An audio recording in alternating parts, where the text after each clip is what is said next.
Hello everyone. Bharat, बहुत दिनों से ये बात चल रही थी कि भारत के नेम को लेके हम भारतवासी हैं, लेकिन जो कॉन्सेप्ट चलता था वो इंडिया वासी के कॉन्सेप्ट में चीजें चल रही थी।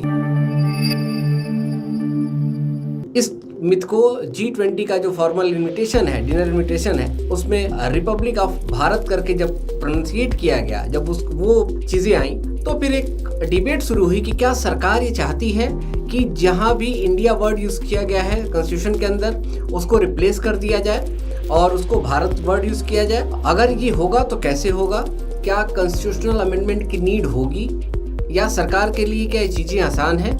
यूपीएससी एस्पिरेंट होने के नाते आप कैसे चीज़ों को देखेंगे, एक सिटीजन होने के नाते आप कैसे चीज़ों को समझेंगे, और भारत और इंडिया की जो डिबेट है बेसिकली इसकी शुरुआत कैसे होती है, आज के जो सिनेरियोज हैं उसमें किस तरीके से ये बातें आती हैं, और अभी सरकार को इसका चेंज करने के एडवांटेजेस क्या मिलेंगे, इसके प्रो एंड कॉन्स क्या है, वो दोनों चीजें देखेंगे, वे फॉरवर्ड देखेंगे और कुछ रिकमेंडेशंस भी देखेंगे कि किस तरीके से इसको पॉलिटिकल एंगल इसके क्या है, सोशल एंगल क्या है, ये इस तरीके से इन चीजों को देखेंगे। देखिए, अभी मैंने आप बताया कि कहानी की शुरुआत कैसे होती है कि G20 का जो इनविटेशन आता है, डिनर इनविटेशन, और उसमें हम रिपब्लिक ऑफ भारत करके हम एक लेटर मिलता है, उसके बाद से कयास लगाने शुरू हो जाते हैं कि इंडिया वर्ड को रिप्लेस किया जाएगा। अब अगर इंडियन कॉन्स्टिट्यूशन में देखें तो जो आर्टिकल 1 है वो ऑलरेडी इस नेम को डिफाइन करता है, इंडिया और भारत, तो दोनों नेम ऑलरेडी इंडियन कॉन्स्टिट्यूशन में यूज किए गए हैं। अब एक डिबेट ये आगे बढ़ती है कि क्या अगर हम इंडिया वर्ड को पूरी तरीके से हटा दें और भारत वर्ड को यूज करें तो उसके लिए सरकार को क्या करना पड़ेगा, क्या कॉन्स्टिट्यूशनल अमेंडमेंट की नीड आएगी, अगर आएगी भी तो किस लेवल पे आएगी, पार्शियल होगी या कंप्लीट होगा। कंप्लीट होगा तो केवल एक जगह होगा, क्योंकि हर जगह आप चीज देखने को मिलेंगी। फिर क्या होगा, सुप्रीम कोर्ट ऑफ भारत होगा, प्रेसिडेंट ऑफ इंडिया करके बात की जाती है, प्रेसिडेंट ऑफ भारत होगा, Republic of India, Republic of Bharat आप करेंगे। जितने इंस्टीट्यूशंस हैं उनके नेम को हम कैसे चेंज करेंगे। इंडियन सिविल सर्विसेज है तो भारत सिविल सर्विसेज की डिबेट आएगी। इसके बाद IAS की जगह BAS भी इस तरीके के शॉर्ट एब्रिविएशंस बनेंगे। तो ये जो डिबेट है वो काफी लंबी होती चली जाएगी। अगर आप देखें इंस्टीट्यूशनल लेवल पे, सर्विसेज लेवल पे, इंटरनेशनल रिलेशंस के लेवल पे अगर हम ये चेंजेस कर लेते हैं तो हमको ये सारे जो फ्रेमवर्क है, ये सबको एक बार चीज़ों को देखना पड़ेगा, समझना पड़ेगा, और उसके बाद ही हम चीज़ों को समझ पाएंगे कि ये बात हो पाएगी या नहीं हो पाएगी। दूसरा, कॉन्स्टिट्यूशनल अमेंडमेंट एक जगह आप करेंगे, लेकिन जितने नेम है, जितनी जगह चेंजेस करने होंगे, सबके लिए आपको चेंज करना पड़ेगा। तो ऑलमोस्ट आप देखिए कि जहां जहां इंडिया यूज किया गया है सबको आपको रिप्लेस करना पड़ेगा। तो अगर ये कोई लॉजिक सिंपली दे दे कि इसको सिंपल एक नोटिफिकेशन से गवर्नमेंट कर देगी तो ये पॉसिबल नहीं होगा। इसके लिए स्पेशल मेजॉरिटी की नीड होगी, और साथ साथ में आपको जो रेक्टिफिकेशन भी लेना होगा 50% जो आपके स्टेट है उनसे। जब वो रेक्टिफाई करेंगे तब ये चेंजेज हो पाएगा, क्योंकि आर्टिकल 1 में भी अगर आप चेंज करते हैं तो अभी स्पेशल मेजॉरिटी से ही वो चेंज होगा। 2/3 का जो कॉन्सेप्ट आता है, और साथ साथ में जो स्टेट की कंसर्न्स है वो आपको उनकी कंसेंट तो लेनी पड़ेगी। 20% जो है वो उसका भी अप्रूवल आपको चाहिए।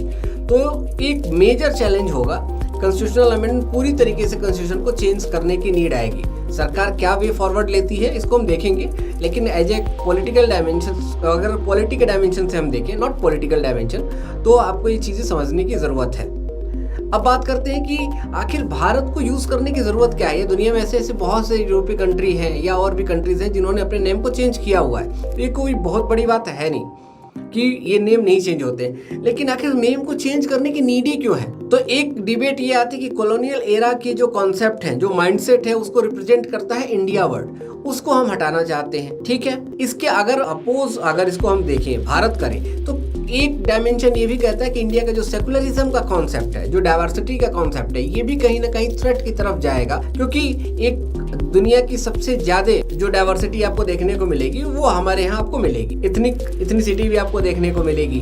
तो जो नेम होगा वो बेसिकली आइडेंटिटी प्रोवाइड करता है, और हम एक सेकुलर कंट्री हैं, तो यहाँ एक कंसर्न्स क्रिएट हो सकता है। दूसरा कि सरकार अगर ये चीजें चैलेंज मोड में जाए तो इसके जो लेजिस्लेटिव एंगल मैंने आपको समझा दिए, जो लीगल इश्यूज हैं, इसको देखें, सुप्रीम कोर्ट में ऑलरेडी 2 पिटिशंस जा चुकी हैं, और सुप्रीम कोर्ट ने उन दोनों पिटिशंस को डिनाई कर दिया।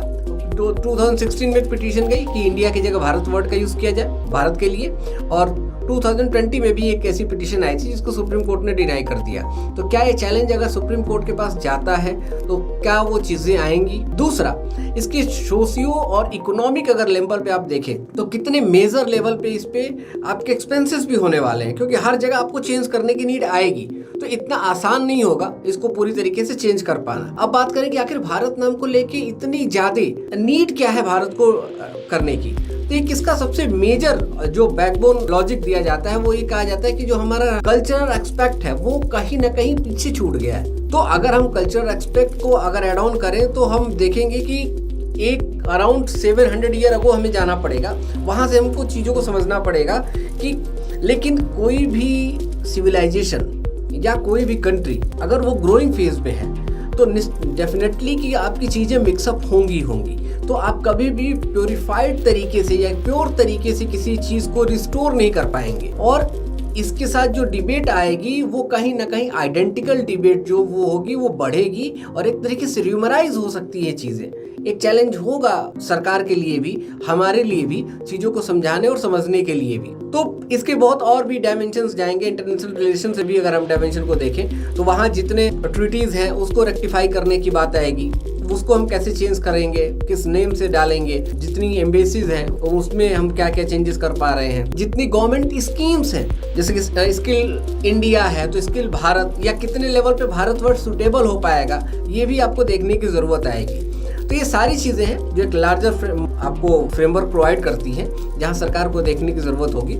और सरकार चीजें कर रही है तो कोई ना कोई डायमेंशन भी होगा। एज ए यूपीएससी एस्पिरेंट होने के नाते अगर आपसे देखा जाए, आपसे वे फॉरवर्ड इसका पूछा गया तो आप सिंपली अपनी बात रख दीजिए कि तरीका, सारी चीजें ठीक है, इंटेंशन ठीक होने के साथ साथ तरीके भी ठीक होने चाहिए। कोई भी कॉन्स्टिट्यूशन तब तक चल पाता है या कोई कंट्री तब तक चल पाती है जब सबके लिए कुछ ना कुछ वहां हो, मीन्स सबके जो इंटरेस्ट है वो फुलफिल हो रहे हो, किसी के मन में थ्रेड ना जाए। तो इस चीज को ध्यान में रखते हुए जो स्टेप होंगे वो मोस्ट वेलकम होंगे और जो कंसर्न्स हो उनको मिट आउट किया जाए, उनको शट आउट किया जाए, ये जरूरी है। Thank you so much. आपको समझ में आई होगी कि इंडिया और भारत की जो डिबेट, अब इसको कई तरीके के चैनल्स में आप अलग अलग तरीके से देखेंगे।